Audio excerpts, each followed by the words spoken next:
What's up, guys and ghouls, and welcome to another episode of Fright Mic. I'm Liz. I'm Sam. And today we're continuing our Babysitters Club month with McGee's The Babysitter from 2017, a Netflix original? Question mark? I've only seen it on Netflix, so I'm assuming it's a Netflix original. Yeah, that sounds about right. Part 1 of 2 movies. Considering that it's still on Netflix? Yeah. Yeah. Mm-hmm. I love this movie. Really? I do. I think it's fun. I also, the sequel, I don't know how I feel about it. I know we're not talking about the sequel today, but I just... It would have fit in the theme, though. It's true. We should have did a double feature. Shit. I just think comparing the two, this one is so much better. I haven't seen the second one at all. And this is only my second time watching this one. I just think this movie is so lighthearted and it's less than an hour and a half long, so it doesn't drag out. I feel like it doesn't drag on. I don't know why. I just I think the sense of humor in this is funny. I think the second one where it flops really hard is that it makes too many dated jokes. Yeah, I could see that. But I kind of have that feeling about this one, though. I don't hate this movie, but I think that the dialogue is so cringy at times that I'm like, oh, God. Sometimes. Takes me out of it a little bit. I'm like, oh, God. I mean, I know it's supposed to be fun, though. And I mean, McGee did Charlie's Angels and Charlie's Angels Full Throttle, which, masterpiece. And I feel like this matches that freak. But not as good, though. But not as good. Well, nothing could ever be as good as not that. Not as good. You think you can top Charlie's Angels Full Throttle? No. Please. No. Yeah. But it does have the same editing style, kind of. Yeah. Or Scott Pilgrim-esque. And that's a lot of fun. That's true. The words on the screen. Yeah. Yeah, that's what it reminded me of. But yeah, definitely the same editing style. How it's hyper stylized or whatever. But yeah, for some reason, the dialogue in this movie just really especially Bella Thorne. Well, her character, God. I could have done without her. 'Cause without her, I don't think this movie's that cringy dialogue wise. I just think she's a cringe person. I just feel like all of them are. No, I love all of them. Except for B. I love all of them. I think they're all so funny. Oh my goodness. I'm sorry. I just do. I apologize. You don't have to apologize. You know how many things I love right. that you don't? True. Not a lot. True. No, like I said, I don't hate this movie, but it's sometimes I was like, oh my God. Yeah. Well, that's the thing. I just don't like Bella. What's her name? Bella Thorne. Mm-hmm. And this is the second movie she's in with that Robbie Amell guy because they were in The Duff together. I haven't seen that. You've never seen the Duff? No. No, I You have gotta not. see The Duff. It's so bad, but it's so good. And it has one of my favorite lines in a movie ever. So basically, she has this the Duff basically meaning designated ugly fat friend. And Mae Whitman plays the Duff to her two gorgeous best friends. And Robbie Amell's the school jock, and he tells her, he's oh, well, you're a Duff. And so she thinks her friends are hanging out with her to make them look better, even though they have no idea what she's talking about. And so they have this friend breakup, and she's I'm unfollowing you on Instagram. Oh yeah, well, I'm removing you from Twitter. Well, I'm removing you from this. And Mae Whitman, she goes to leave, and she goes, and don't you dare be creeping on my Pinterest, whores. And it is so fucking it hits every fucking time for me, but I guess maybe that's just me. I mean, I've never seen it. Sounds good, though. It's great. I remember because that was a book, wasn't it? Oh, I don't know. I think it was a book. That sounds right. And they made it into a movie. I remember seeing it. The movie is I think either CBS or PBS. I don't know. Certified banger? Yeah, no, it's very cheesy, but it's also very funny. At least I thought so. Yeah. No one else is going to think so but me. It's cool. No, you never know. It's me. You found your people before. I have.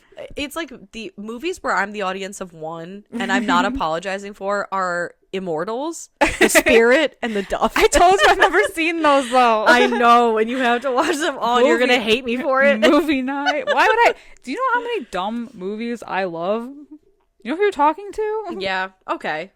Yeah. Hey, you know what? You might like them. I feel like you might like them. The Immortals specifically. Oh yeah. Because of Henry Cavill. Because of plot. Because of the Henry Cavill. Yes. Because of the story. Right. Yes. Anyway, though, The Babysitter. Yeah, like I said, I don't hate this movie at all. I think it is fun. I think it's fun. It's edited in a fun way. But yeah, like that, like the dialogue just kind of gets me at times. But that's cool though. We'll get into it more though. Yeah. Let's get into the scores though. Speaking of getting into things, 6.4 out of 10 on IMDb. 70% on Rotten Tomatoes. See, I'm not alone. The masses have spoken. Yeah, I agree with the masses. This was really fun. Yeah. I think it's like punchy. I think it's funny. I do get the Charlie's Angels / Scott Pilgrim kind of vibes. Yeah. I feel like, there's some kind of magic with this one that the second one just like was lacking. And again, not to compare the two, but I think this movie would have been fine without a sequel. Yeah.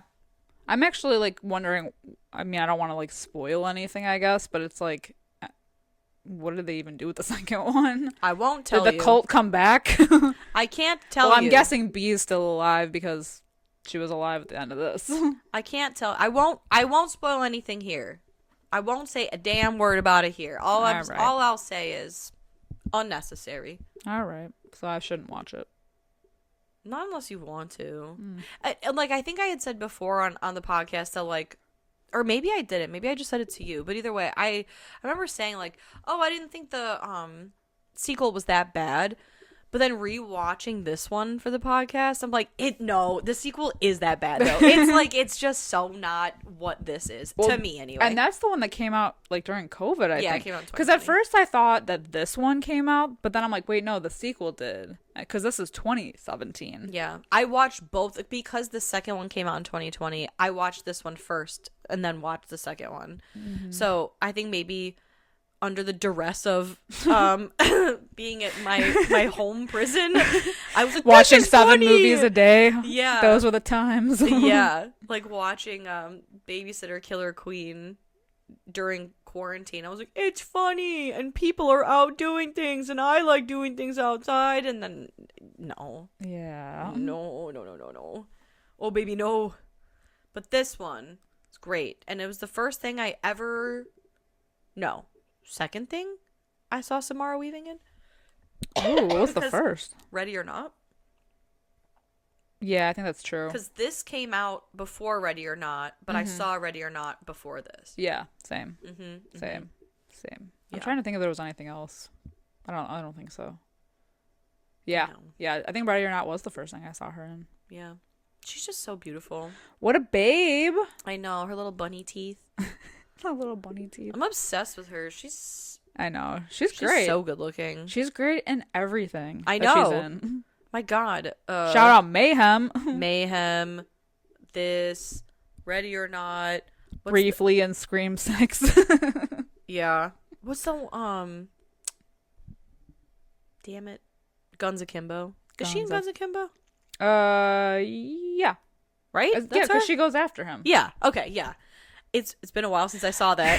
So I was like, that's what I'm thinking of, right? Yeah. Asriel? I love Guns Akimbo. I do love Guns Akimbo too. Right? Asriel? Is that the one she's in? Asriel. Mm-hmm. She's in a lot of things now. Yeah. And she's going to be they're coming out with a Ready or Not 2. Yeah. And she's in that. Mm-hmm. She's coming back. So we'll see. I don't know how I feel about that. Yeah. But we'll see. But anyway, The Babysitter. And she's B, our babysitter, who is babysitting a 12-year-old boy named Cole. I feel like that's a little old to be having a babysitter, but I think that's the point. They mention it in the movie that she's, like, am I too old to have a babysitter? Or the dad, he's like, do kids make fun of you because you still have a babysitter? And he says, yeah, but then I show what she looks like, and everyone's like, yeah, I get it, okay. Well, because his parents are like super neurotic people. Oh my god, his parents, Leslie Bibb, and then the guy. I'm looking up the dad right now because he's in like Party Down. He is so fucking funny. Ken Marino. Mm-hmm. Oh my god, I love both of them. Yeah, they're funny. Leslie Bibb is wild. I love that their getaway is to a hotel room. Yes, where she's giving him the most sad hand. She's jerking him off with one hand and like reading a magazine with the other. Like, oh my god, love them. He even says, like, I think my parents are just getting away to have sex because they don't want me around. Yeah. Hey. Fair enough. Fair. You do what you gotta do. Yeah, but our boy Cole, he's a bit of a dweeb. He gets bullied a lot. Yeah. But B is his buddy. She sticks up for him. They're really cute. They got like the little ET finger. They have like a cute relationship. Yeah, they're both like nerds. She basically, this kid, so like the movie establishes that he's a 12-year-old with a babysitter who's hot. His parents are super crazy. I need to talk about this, okay, because we see that Cole, he is trying to learn how to drive with his dad.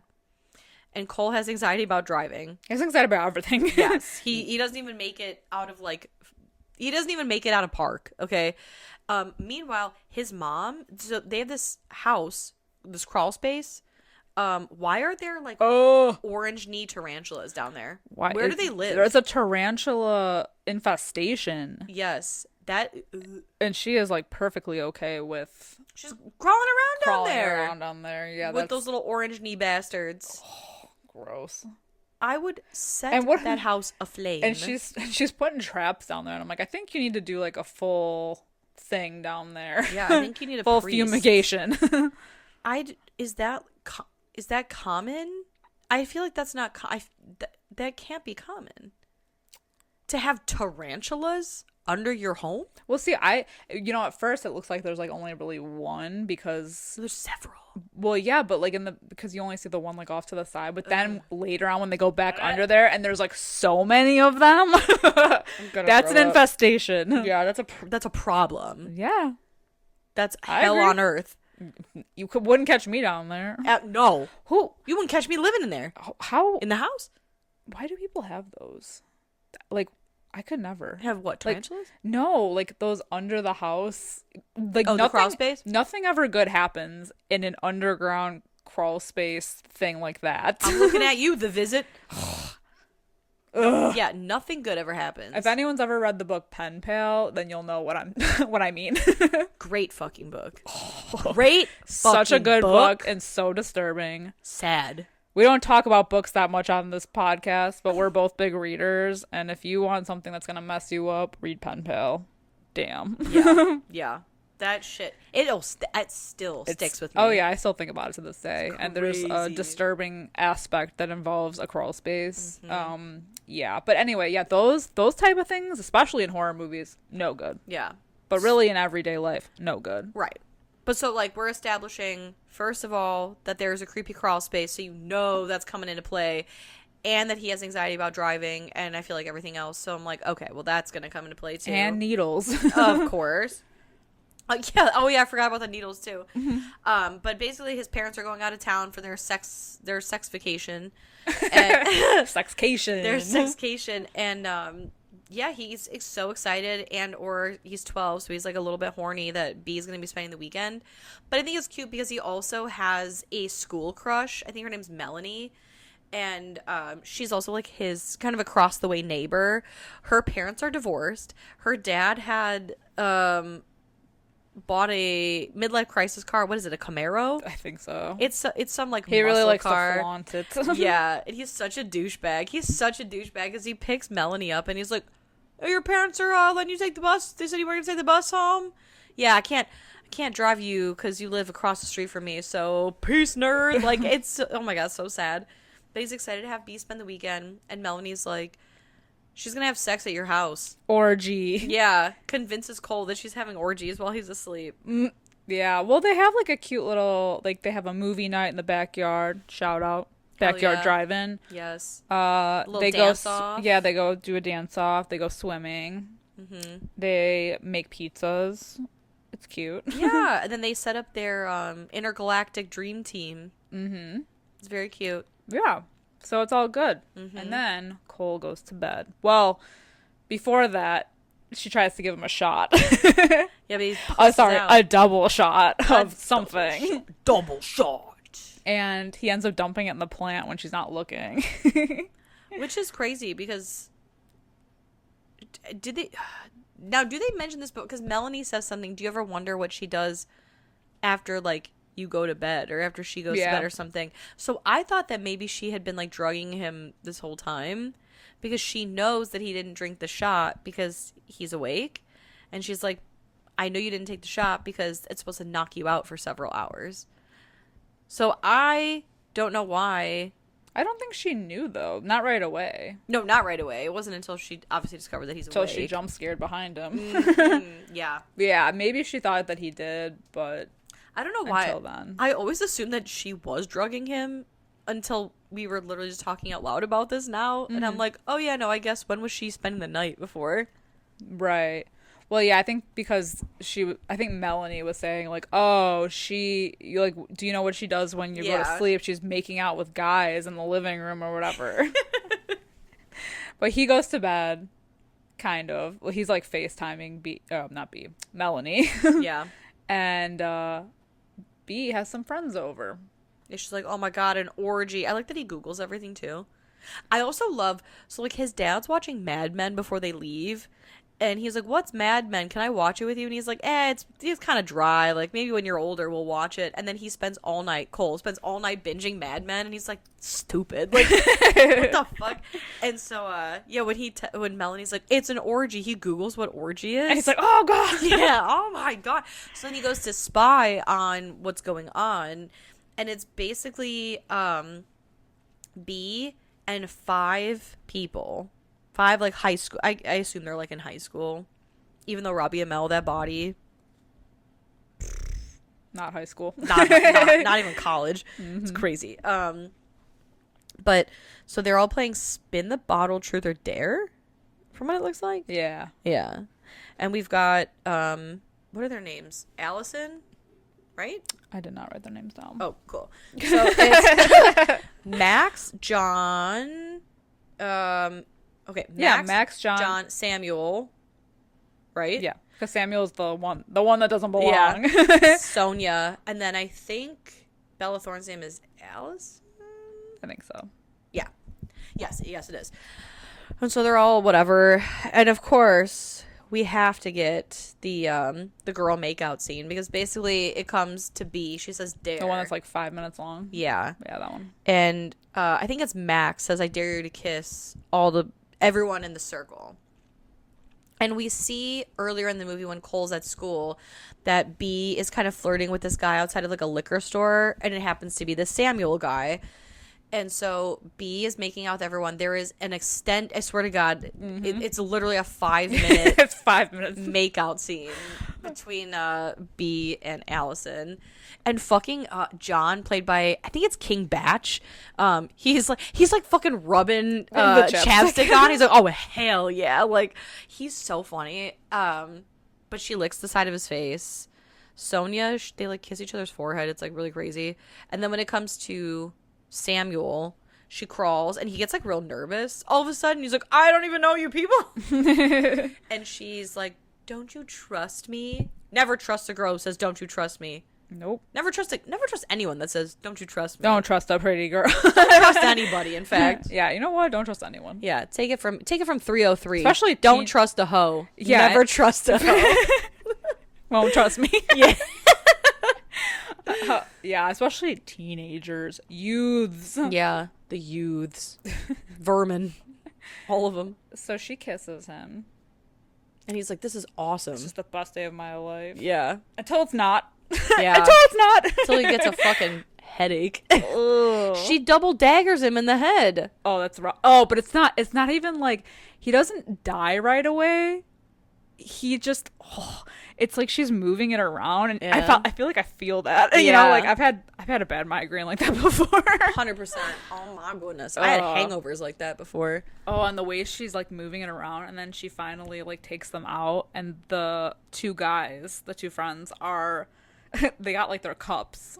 Yeah. And they're taking the blood from his head and putting it in the cups. It's just so funny because like they're draining him. Max, his like the blood on his side is draining into the cup, and then John, he's like, man, I think something's stuck on mine, and he taps the head a little bit and explodes all in his mouth. Like it reminded me of like Dracula Dead and Loving It. Yeah. When he stakes her. Yeah. The best part. Yes, exactly. Oh my god, and he gets covered in blood twice in this movie, and he's like, what does he say? Like one in 4 people has an STD. He's like, I got AIDS, I know it. I got 2 people's blood on me. But yeah, so they're collecting the blood, and then Cole is seeing all this. By the way, I just love when B stabs Samuel in the head and gives him the Mickey Mouse dagger ears. It just like zooms in on his face, and it's like, what the fuck on the screen, because I think they do that in the second one too. Like I think those gags like continue with like the very whatever. Scott Pilgrim-esque. Yes, yeah. So then he like runs in his room. I love the I forget what the name of like that camera shot is, but like where the camera is basically like attached to the front of you. Yeah. So like the background of the person is moving, and he runs into his room because he hears B say like, oh, now we have to like go upstairs and get the blood of the innocent. Yep, the blood of the innocent. And she has this Evil Dead-esque book. Yeah, the Devil's Book. Gigantic book. Mm-hmm. I think one of its kind. They call it the Devil's Book, I think, in the second movie, because I don't really think they like give it a name in this one. Yeah, but whatever, it's a demon book. Enjoy the podcast, like what you hear, and you want to hear more? Well, you're in luck. We have a Patreon. That's right. If you don't know, we talk about new movies on our Patreon. We do monthly rewinds, so that way you can find out what we are watching between our main episodes. Sometimes we craft spooky cocktails to match our theme of the month, and watch parties galore. So much fun over there.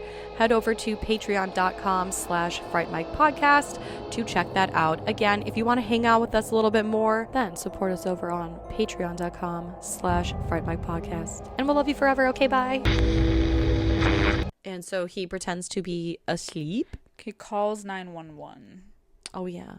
And he pretends to be asleep. And they all come in the room super loud. Of course, as you do. But yeah, they're like, oh, he's drugged, so we're just gonna get the blood from him. So they use a gigantic needle to take blood out of him. And I mean, props to him for being afraid of needles and staying completely still during this part. This is like an epidural needle. Like, this is huge. Crazy. Yeah. That looks like something like that they give to like animals when they have to like put them out for surgery. Right. This like is some, that, like it has to get through thick skin kind of thing. Some Paul Verhoeven Hollow Man type shit. Yeah, really. What the fuck?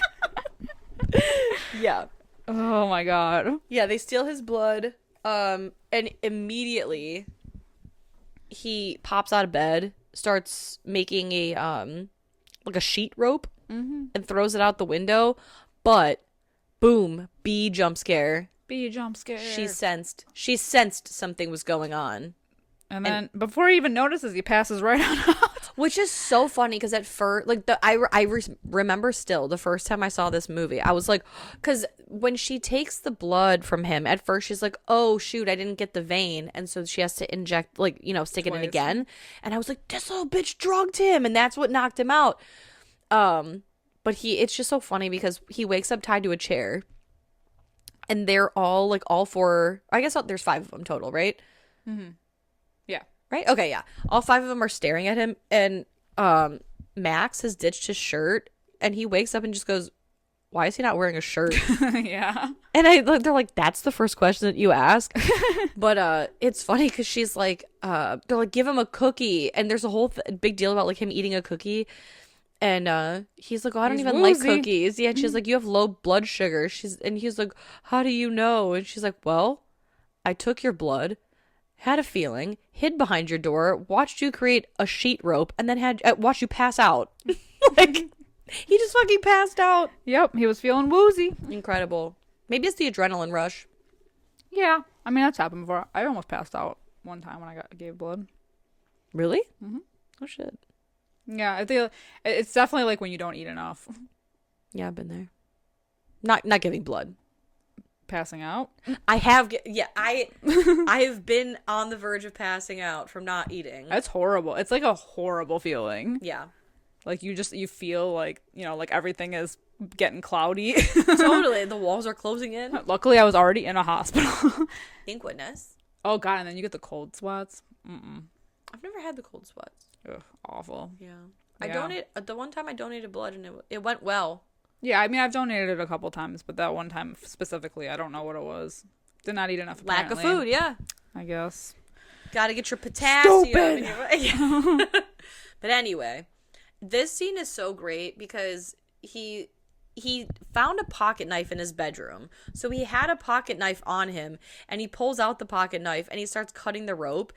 And Bella Thorne's character, Allison, she's like, yeah, dumbass, like, did you even notice that the mirror behind you, we can see you cutting the rope? And he turns and she's like, B's like, well, he knows now. And he continues to cut the rope. And they Why not? He's just like, he's still doing it. And he's like, oh, fuck yeah. Like, I thought this was so funny. But B, this is basically when she confronts him and she's like, well, what did you see? B, what do you know? And C, why are you not asleep? So she knows he didn't take the shot. I should have just knocked him out again, I feel. Yeah, it would have been like, you're having a bad dream. Yeah. Forget about it. They actually do almost let him go. Almost. Yeah, but I don't know. If this was such a problem, I feel like they should have just, Yeah. I mean, clearly. Well, okay. Clearly he was a problem, and then he became a bigger problem. I think if B had her suspicions, she should have waited behind the door, and then while he was making that little rope, yeah, she should have, like, knocked him out. Yeah. Throw him out the window. Yeah, give him an edible. Give him something. Yeah. And then be like, yeah, because they went through all the effort of bringing him back downstairs to tie him up just for him to escape. Yeah. And then the rest of the movie. Yeah. I like that It he's didn't like... really matter all along. They could have just killed him. But she they wanted to liked him. have their fun. Yeah, but, it is what it is. Right. You know what? Why not? They didn't need too much. She was extra fond of him. Yeah. I don't know. But, yeah, I did appreciate that. He said something about, like, oh, you needed my blood for your orgy? Mm-hmm. And they were like, no. Orgy. Yeah. Close enough. I think it's Sonia who's like, do you even know what an orgy is? And he's like, it's something for sad people to do with other sad people so they don't feel so sad about themselves. And Robbie Mel's like, actually, not a bad answer. Like, fair. But fair. They're about to let him go. Because he's like, I didn't see anything. I ain't going to say nothing. But then the cops that he called, they show up. And she's like, why are the cops here? They bust down the door. Yeah, they don't even try to knock. No. They just immediately go for the kill. Yep. And Max javelin throws a fireplace poker through one of the cops' eyes. Incredible. One of the cops shoots Allison in the boob, and she doesn't shut up about it for the rest of the movie. That's like the only last bit of dialogue that she has. Yeah. Is about her boob. It's insane. And then B comes behind the other cop and I think cuts his throat, which then gets all over John again. Yeah, and that's when he's like, 1 in 4 people got an STD. I got 2 people's blood on me. I got AIDS. I know it. And yeah, then Max takes the fireplace poker he basically just explodes the guy's head with it. He moves it off out of his. Oh my god! What is the way? He moves it like an emergency brake. He jams it out of his head, so it's coming through. I don't even know how to describe it. Pull the lever. You have to see it to believe it. Yeah, it's great. Oh yeah. And the crunch. the crunch. The exploding head. But then Cole takes the opportunity to bolt up the stairs, and John gives chase. And when he's at the top of the stairs, somehow he ends up falling over the banister of the stairs. and he hits his neck and then falls immediately onto the sharpest glass award. Yeah. That goes through his neck. Honestly, like, the practical effects in this movie are so good. Yeah. Like, that was an insane kill, too. Incredible. Like, back to back. Goddamn. Yeah. It's so funny. Allison's bitching about her boob. And I did think it was funny, though, because she's like, what do you mean I'm going to bleed out? Can't we just, like, stick a tampon in it or something? Oh, my God. I thought that was cringe. I thought that was kind of funny. Because my dumb ass would be like, can you just plug it up? Put a tampon in her mouth. It reminds me of Jennifer's Body when she gets the javelin. She's like, do you have a tampon? Sorry, I thought you might be plugging. Scary Movie 3 when his nose starts bleeding. Yes, on the tampon. Exactly. And so I'm like, man, this shit. I think she's just like so irritating to me that I'm like nothing. Yeah, no, that's true. Ugh. She is irritating as a person. I did enjoy though when she did get shot in the boob. She went like flying backwards. Yeah, like a shotgun blast. Yeah. Flying. Incredible. Yeah, and after that, I think Cole ends up. He tries to escape out the window. Max tries to pull him up, but then he ends up falling out the window to where. A little winded. He goes to the shed, equips himself with a lighter, bug repellent, and a fat dragon firework, baby. Woo! And he takes it into the crawl space. My worst fucking I would not nightmare. be going into that crawl space. I would be going to the neighbor's house, maybe. Yeah, no, I would just anywhere be else straight up running. Yeah, as far as my little leggies can take. I'd go to Melanie's house. Shit, I would be running with the firework, and if someone was chasing me, I would like light it and be like, you know? Right, exactly. Waving it around. Right. Throw it at him. It's kind of like this crawl space situation reminds me of The Strangers Volume 1 or Chapter 1 or whatever, the fucking newer one. Oh, yeah. Remember, because doesn't she go in the crawl space? I would just fucking hide in the crawl space. They never even look there. Well, I just think if you're being attacked in your house, do you stay in your house? Or do you, all these like movies, I feel like I would just be like running until I couldn't anymore. No, that's what I'm saying. The difference between this movie and The Strangers is that in The Strangers they couldn't, because there's 3 of them. They're in the middle of nowhere. They're hunting them. But this is like a suburban neighborhood. He's literally got a next door neighbor 40 yards away. Yeah, so I guess it does matter where the location is. But for me, I'd be like, I would be screaming in the streets. Yes. Like causing a fuss. Absolutely. I'm going to my bestie Melanie's house, who lives across the street. We are getting in her dad's midlife crisis car, and we're driving to the police. Right. Hello. I mean, clearly these youths, these like high school kids don't care about like killing people. So like they would probably kill whatever neighbor you went to. But if you caused enough fuss.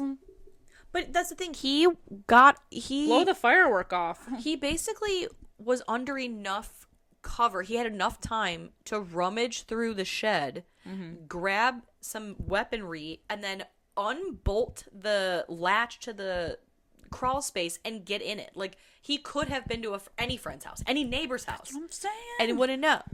But you know, it's all for the story. It's all for the Home Alone plot. Absolutely, because it's more fun if he's killing them. Yes, it's more wacky that way. Yeah, because then we get Sonia, who is insane. Yeah, who wears a fucking beret. Who also is insane for going in the crawl space after him. Yeah, she figures that he's in there, goes in after him. And then we see like because he's hiding under a blanket. A million spiders. We see the silhouette of one of those orange knee tarantulas on him. And no, first of all, I would never. Mm-hmm. First of all, I'm taking my chance in the street. I don't care if he is in the middle of nowhere. Start screaming. You start screaming. You start screaming fire. Mm-hmm. Okay. Yeah, it's crawling on the blanket. And she's like stroking the spider. Gross. And she goes to leave. She doesn't think to check under there, but then he flicks the spider off when he thinks that she's like far enough away, and it lands immediately in a trap and explodes, and somehow that's like even more disgusting. Yep. I'm sorry. What were the traps even for? I don't know. I think mice. Oh. No. I'm sorry. what kind of place is this? I know. And tarantula infestation and rats? Yes. I would not be living here anymore. That's the thing. I'm selling the house. This Beetlejuice ass burn house. Burn that motherfucker down. Yeah, no way. And so she's like, hello, Cole. And is chasing him. He lights the fat dragon firework off, but he misses. And he somehow like circles around to where he gets out of the crawl space and he bolts her in, and then he sprays the bug spray in her face, which then like explodes the firework. Yeah. And then explodes her. But he gets out in time. Fat dragon. Incredible. Yeah, but he runs immediately into Max and he's like, what happened to Sonya? And he's like, oh, she's under there. I exploded her with a firework. He's exploded her. her. Yeah, he's like this Max guy's literally like, honestly, I'm not even that mad. Like, that's kind of great. Well, then he goes after him, and then he remembers what B said in the beginning. The key to winning a fight with a guy, kick him in the dick. Gotta kick him in the dick. You drop down, make him think he's got you. And then when he goes down to slide after you, stand up and kick him in the dick. But he misses somehow. Well, he kicks him in the crotch, but then Max says that he missed, but he's got a big dick, supposedly. That I was a little confused by that. Yeah, I don't know. I was honestly like, okay. But he's so hot that I was like, I don't even care because he doesn't have a shirt on. I was distracted. I said, honestly, if he weren't chasing a 12-year-old boy to kill him, I would be very into this. If he were mayhaps chasing me instead for fun, for funsies, this would be so much different. But it's in a not mask? That kind of movie. No, because he's hot. In a mask. Masked people are ugly. That's why they wear the mask. No, most of them are women. We learned that when the TikTok ban almost came about. It's true, but then the men that, in case anyone didn't know that, the ones that are actual men though, most of the time I feel like they're. I watched a terrible movie yesterday. And I thought there was like a bunch of people in masks. Mm-hmm. And there was one guy in it that I was like, well, no, there was one guy in it that he was like tall, lanky, like very Jack Skellington. And he had this mask on. And I said, watch him be ugly. That's a shame. According to IMDb, he is ugly. Oh, so he never unmasked. Well, he did in the movie. But it's just like, sometimes. Yeah, no. I know what you're saying. Yeah, no, I'm just fucking with you. I so ugly. I have a problem, okay? Got it. But I guess what? That's the whole point. Keep the mask on if it helps. Yeah. Robbie Mel doesn't need that. Yeah. He does not need that. Isn't his brother the guy that plays Arrow? Yep, Stephen Amell. Okay. I met him. Nice. He was nice. What do you smell like? You know what? I don't remember, but he was lovely. Okay. Well, I love that. Yeah. Love that for him. Yep. And you. Yeah. I love it for me too. Yeah. Truly love it for you. Most of the time, it's not even about how they smell. It's like, because we're standing in line for so long meeting these people that we're like freezing in the convention center. So I'm always like, he was warm. Yeah, right. he was so warm and welcoming. like a nice cozy sweater. And with those, it's like you're only up there for like 5 seconds. Yeah, that's such a bummer. Like they should really allow. I mean, I know the line's long or whatever. But... I didn't get a good enough whiff, But his brother was not there. His brother was also in Arrow, though. See, I never watched Arrow. Yeah. I just remember when it was big, and I was like, oh, that's the brother of the guy from the Duff. Mm-hmm. That no one had, except me, had seen. Me and my aunt, the 2 people in the theater that went to see it. I'm sure there's others. Probably. Luke loves it. All right. Well, there you go. There's a third. You have a third. Look, we have a third. But anyway, back to Cole and Max sitting in a tree. Killing, at least trying to kill each other. Hanging out. Literally hanging out. Because, so Cole, when he's running from Max, initially, he runs into his bully who's egging his house. Oh, yeah. And Max, in like a moment of niceness, is like, you get over there and you fucking stand up for yourself. And... yeah, he fails tremendously because he just gets, like, egg on his face.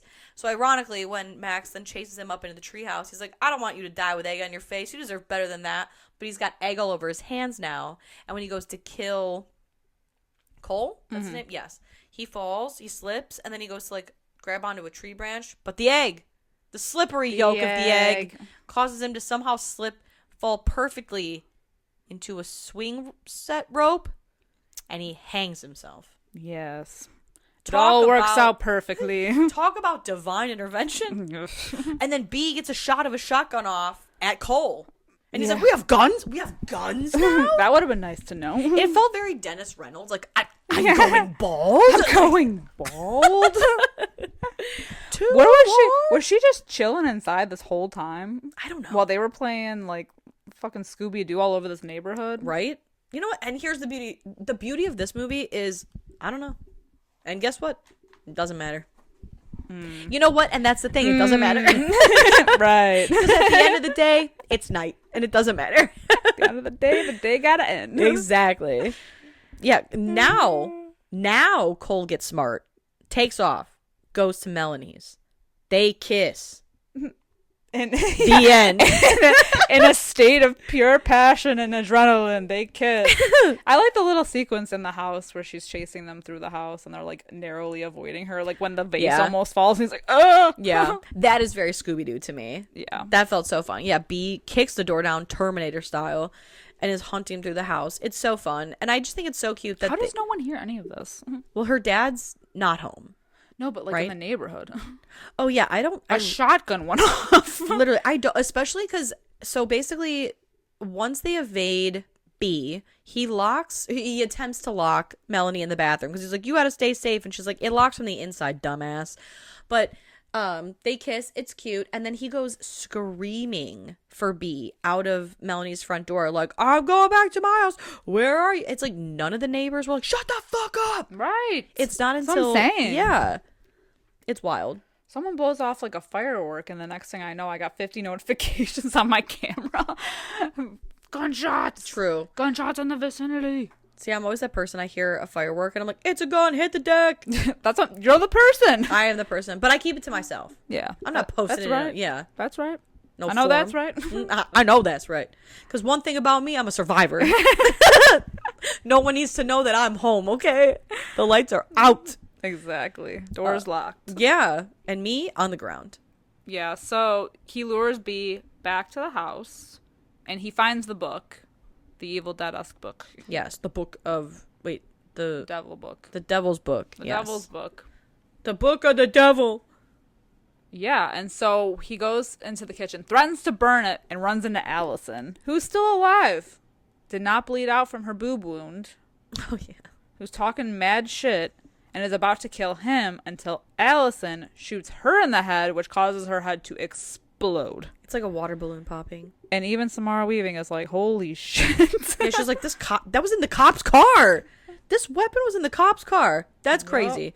I also love that Cole was like, you were shooting at me. She's like, I wasn't shooting at you. I was like shooting like around. I was shooting around you. Yeah. Lies. So he lights the book on fire. Yeah. Rip. Yeah. Well, he threatens to light the book on fire. I love it. I love this so much because he's like, I will light this book on fire if you don't tell me what the fuck's up. She's like, okay, hold on. Let's talk about this. And so, like, every time she tries to, like, change the subject, he does that 12-year-old thing where he's like, I swear to God, I'll light the book on fire. She's like, okay. All right. But he does light it on fire. And she freaks out. And he immediately runs to the tune of We Are the Champions by Queen to get the sad middle-aged dad mobile, and he crashes it through the house for reasons unknown.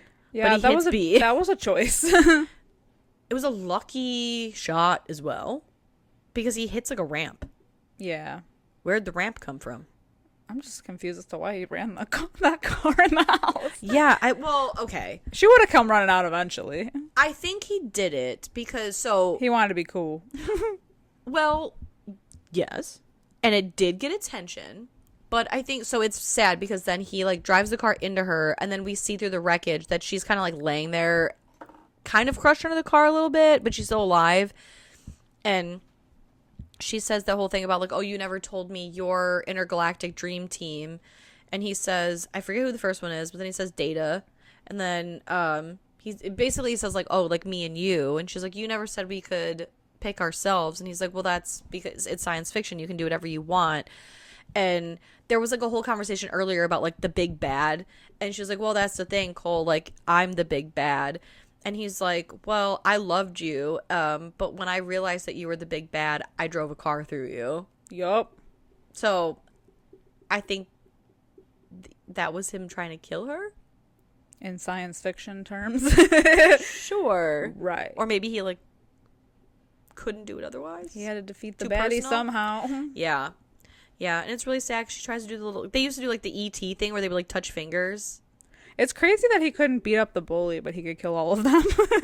Yeah. He's just not good in hand-to-hand combat. He's not good But give the kid a car. Yes. Yeah, suddenly now he's big man can unstoppable. drive. Yeah. And the, like, the fire department? The firemen? Yeah, everybody. Yeah. The fire department, The emergency services. Yeah, services show up. I don't know why I'm, like, brain farting. the fire people. The firemen and the firemen's. policemen. His parents show up. All at the same time. Yeah, immaculate timing. That's like I feel like a trend in this entire month. The timing of all of the cavalry coming. Of course. They always come when right they're at the end. After everything when they're cool needed has the happened. least. Yes. So fucking true. But I did think it was funny that like his parents were like, "What happened?" And he's like, "I don't need a babysitter anymore." And then like God. roll credits, like, oh god. But then there's like a mid-credit scene where there's like a fireman? What the hell's wrong with me? A firefly? A firefighter. He's a firefly walking through the house, and she like pops up and attacks him. Ooh, she's not dead. Yeah. Fun. Yeah, because unfortunately there is a sequel. A sequel. The squeakquel. Oh my god. Yep, Babysitter Killer Queen, which was released in 2020. Which we are not talking about here and never will. No, probably not. Probably not. Yeah, this is a fun one though. Yeah. Nice and campy and fun and kind of meta. Yeah. Very self-aware. I giggled quite a bit. And again, I think the runtime's like an hour 27? Yeah. Hour 24? Which I think was perfect because like they didn't expand upon any of this. Yeah. So like it's nice that it was just like yeah. In nice and tight. One location short. essentially. Yeah. Very funny. Funny. It's got heart. I think it's funny. Now, what would you rate it? I'm gonna give it like a 3.5 out of 5. Okay. Yeah, nice. It's for me, but it's not great. You know, it's not gonna stand the test of time. Well, no, I take that back. It is funny, and it did stand the test of time for me almost 10 years later. And I won't apologize. Ew, why are you saying almost 10 years later? Ew. Because it's true. I know it's sick. But that's gross to say. Gross of you to say. So sorry. And deeply offensive. Negligent.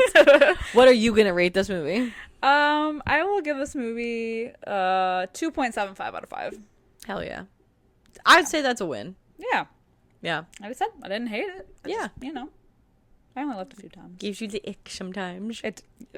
Yeah, unfortunately. But yeah, it was still fun. It was a good time. I don't know that I'll watch the sequel, but yeah. I enjoyed it though. I think this is like a fun, if you're in the mood for like a funny slasher type. Like, yeah. It's so like. Or show your friends, you know? Yeah, like you put this on at a party. Right, and just like kind of let it roll. Yeah. Yeah. I agree on that sentiment. Hell yeah. And with that, let us know how you guys feel about The Babysitter from 2017. Hit us up in our Discord at Fright Mic Podcast. And you can find us on all social media at Fright Mic Podcast as well. And if you have a few minutes after the show, you want to give us a 5-star rating and review, we would really appreciate that. And until next time, I'm Liz. I'm Sam. Rest in peace.